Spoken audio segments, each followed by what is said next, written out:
Xavi devrait quitter le FC Barcelone d'ici la fin de saison. Lui qui est en contrat jusqu'en 2025 a annoncé son départ en conférence de presse. Il a assuré qu'il n'y aurait pas de retour en arrière, que sa décision était actée et c'est un événement qui mérite qu'on en parle. Dès sa nomination en fin 2021, tu savais que ce serait compliqué, que ce serait long et que la patience nécessaire devait être demandée par la direction. Barcelone n'est plus l'un, si ce n'est le plus grand club d'Espagne. C'était une épave, une institution souillée par la crise du Covid, un dirigeant incapable, une économie encombrée par pas mal de dettes et menacée par de mauvais résultats qui ont aggravé l'atmosphère négative générale. Dans une interview pour Diario Sport, Xavi avait expliqué vouloir profiter du changement de direction pour tenter une aventure dans son club. Il voulait faire partie d'un projet, prendre part aux décisions sportives, reconstruire l'équipe et sur le papier, c'est à peu près ce qu'il s'est passé. Avec Alemany, Cruyff et la direction, ils ont rebâti un effectif en partant très loin. Ils ont pris des décisions fortes et la consécration est vite venue. Champion dès sa seconde saison, beaucoup ont estimé que le pari Xavi avait finalement payé. Ce titre montrait que la direction prise était la bonne et pourtant aujourd'hui, son départ n'est pas tant une déception que ça. Au contraire même, le crédit qui lui a été accordé a rapidement disparu et Laporta, bien que plein de soutien en public, a sûrement dû impacter ses décisions de départ en fin de saison. Xavi, après 3 saisons, part de son plein gré et si on reste froid, c'est la fin la plus honorable pour un coach qui, au moment de regarder les résultats, a bien raté sa mission. Si le championnat remporté en 2023 pèse évidemment lourd sur la balance, il faut comprendre que les résultats globaux, eux, ne sont pas ceux visés. En Europe, tu as sorti 2 phases de poule sacrément honteuses parce que tu ne les as pas réussi. En Europa League, tu t'es fait éliminer en barrage, tu as brisé une dizaine de records de défaites en Europe, tu n'as rajouté qu'une super coupe et le tout avec énormément d'investissement. Cette saison, tu as littéralement creusé toi-même l'écart immense avec le Real Madrid, tu as failli laisser Girona solo à la poursuite des merengues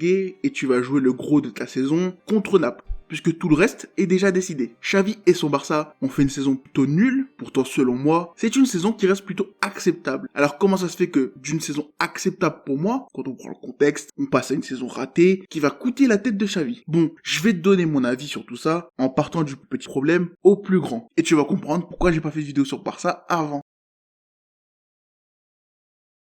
Pire défense du top 9 de Liga, les 34 buts encaissés mettent en lumière la différence principale entre la saison précédente et l'actuelle. Un pourcentage d'arrêt digne d'une équipe qui joue la relégation, plus de 10 grosses erreurs qui ont mené à un but encaissé, pas mal de problèmes dans l'alignement de la défense. Cette saison, tu peux pointer du doigt les performances discutables de Ronald Araujo et surtout Jules Koundé, qui sont pour beaucoup dans ce downgrade. Dans une équipe qui a déjà du mal à marquer, la défense te joue des tours, et c'est un souci qui était pourtant ta force la saison précédente. L'une des raisons d'un tel changement est très probablement l'aspect tactique. Xavi pourrait être remis en cause pour ses problèmes, à mettre en place un bloc compact, mais tout le monde sait que cette faiblesse a été créée et surtout amplifiée par le second problème, Sergio Busquets. Si beaucoup souhaitaient son départ, au final, c'est l'une des raisons principales qui explique la différence de niveau entre ce Barça et celui de l'an dernier. Dire que son absence est le vrai problème, ce serait mentir. C'est surtout le fait qu'il n'ait pas été remplacé correctement, ce qui a fortement diminué la solidité de l'équipe. Techniquement, Roméo est son successeur, mais il n'est pas au niveau. Il était la seule solution potable au vu des finances, et c'est assez triste que l'histoire ne soit pas belle. Son profil aurait pu coller, mais tu sens qu'en plus de subir une transition à un poste clé, un changement dans le niveau de jeu,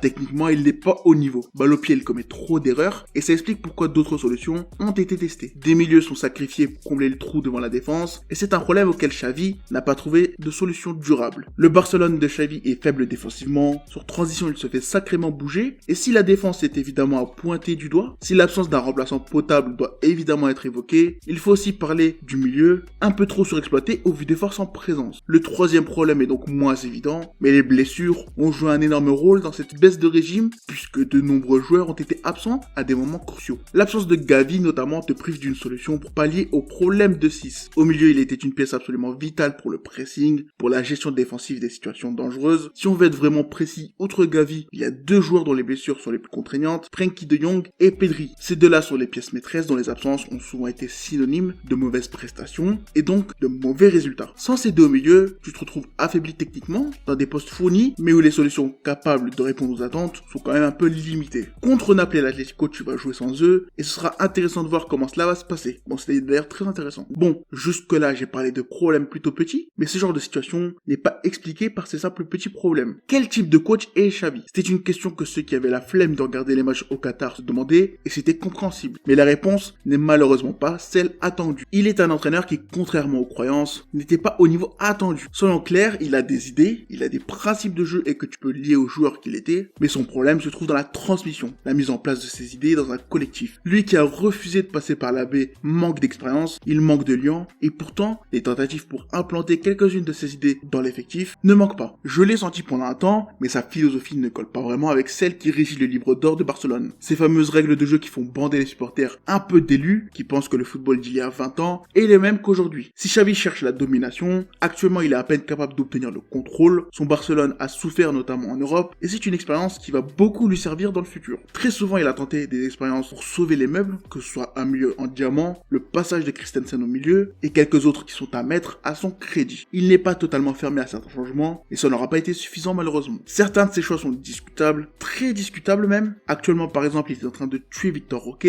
une solution évidente en attaque qu'il a décidé de ne pas faire jouer, et les retombées sur le long terme pourraient être importantes. Malgré tout, il n'est pas un mauvais coach. Il a juste l'air d'être un entraîneur qui a besoin de joueurs prêts à jouer à son jeu, et non de jeunes joueurs pas encore totalement prêts, ou même ceux que Barcelone a décidé de recruter sans son aval. L'arrivée de Deco était d'ailleurs une sacrée indication dans ce domaine que Xavi n'était plus vraiment en odeur de sainteté, alors qu'avec Alemany et Cruyff, il semblait avoir trouvé un semblant de communion, un appui dans une direction difficile. Son départ aura isolé un peu le Catalan et l'aura écarté de certains choix sportifs. La plupart des recrues se font sans son consentement, certains joueurs à des postes cruciaux lui sont imposés comme Joao Félix, et cela ne l'aide pas à implanter ses idées, ou même à cacher ses défauts dans la gestion des groupes. Bon, je me pose à ma vidéo ici parce que selon moi, tout ce que je viens de dire, tu le sais. Tu le sais parce que tout le monde l'a dit, mais personnellement, j'ai un avis un peu plus intéressant je pense. Pour moi, Xavi est une énorme réussite, parce que si tout le monde le juge en tant que coach, moi je vais le juger en tant que ce qu'il est vraiment, pour la direction qu'il a mise en place, un bouclier.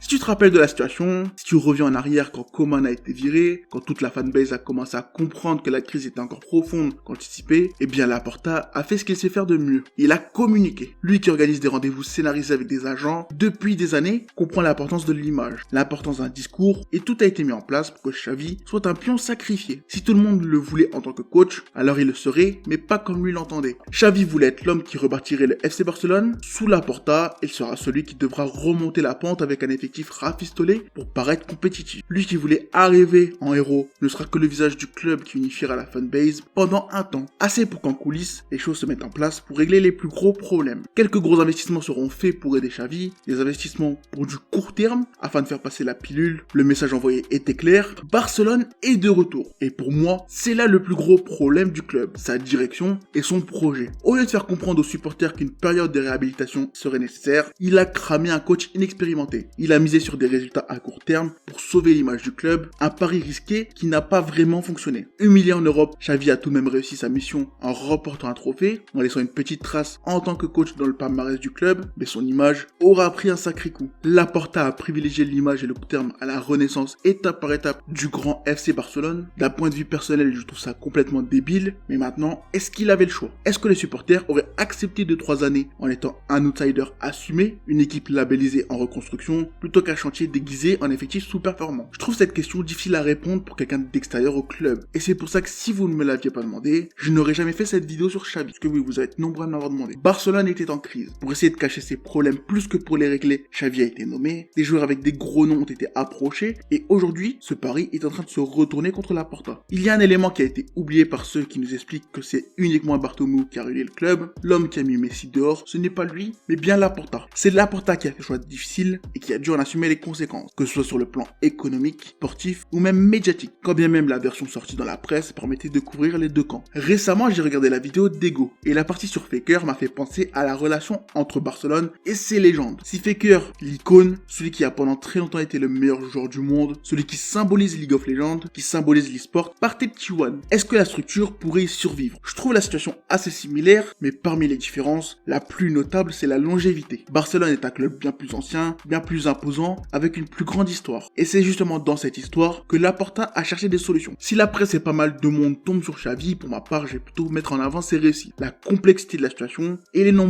très nombreuses embûches qui ont gêné son chemin. Il n'était pas prêt, la situation n'était pas parfaite, mais contrairement à tous les autres coachs, il a accepté. Alors voilà, ça c'est mon avis sur Xavi, et je pense qu'en plus d'être un peu plus intéressant qu'une simple analyse des problèmes de Barcelone, tu comprends pourquoi en 2 ans, je n'ai pas parlé de ce club, parce que je trouve que je suis pas vraiment légitime à en parler. La situation est complexe, je trouve que t'as d'autres chaînes qui en parlent très très bien, et c'est un sujet que je trouve bourbier, donc j'ai essayé de t'offrir un nouvel angle, plutôt que de simplement mettre les erreurs du Catalan sur la table. Maintenant que j'y réfléchis, la situation de Barcelone me fait penser à celle d'un autre club en Italie. Un club là aussi en crise financière depuis le Covid, une institution touchée par un scandale qui n'aide pas à l'image publique, qui a aussi récemment changé de direction sportive, un club qui a utilisé son argent pour miser gros sur un numéro 9 reconnu, avec des résultats honteux en Europe, une star partie qui laisse un trou médiatique et sportif, un coach qui représente le passé, qui a déjà eu des réussites, qui a marqué l'histoire et qui doit miser sur la jeunesse pour survivre. Les deux ont dû miser sur un coach qui n'était pas prêt ou qui ne l'était plus, les deux ont utilisé une légende du club pour camoufler les problèmes, pour unir les supporters et pour les griller plutôt que ce soit la direction qui soit grillée. Franchement, les similitudes entre Barcelone et la Juventus sont frappantes, elles sont vraiment drôles, je pense même que tu peux aller encore plus loin dans les comparaisons, mais perso, je vais plutôt poser une question simple. D'ailleurs, les deux se retrouvent face à la même question cet été. Avec l'avènement de la jeunesse plein de promesses, ils peuvent décider de prendre un coach afin de maximiser le potentiel pour faire grandir ses talents, créer un projet de jeu autour d'eux et leur offrir une chance de marquer l'histoire moderne de leur équipe. Ou bien ils peuvent simplement les vendre, que ce soit pour l'argent ou pour le fair play financier, leur vente permettrait d'améliorer les comptes et de retenter des transferts afin de rivaliser avec la première ligue et les clubs étatiques. Une stratégie qui, comme on l'a vu grâce à ces deux clubs,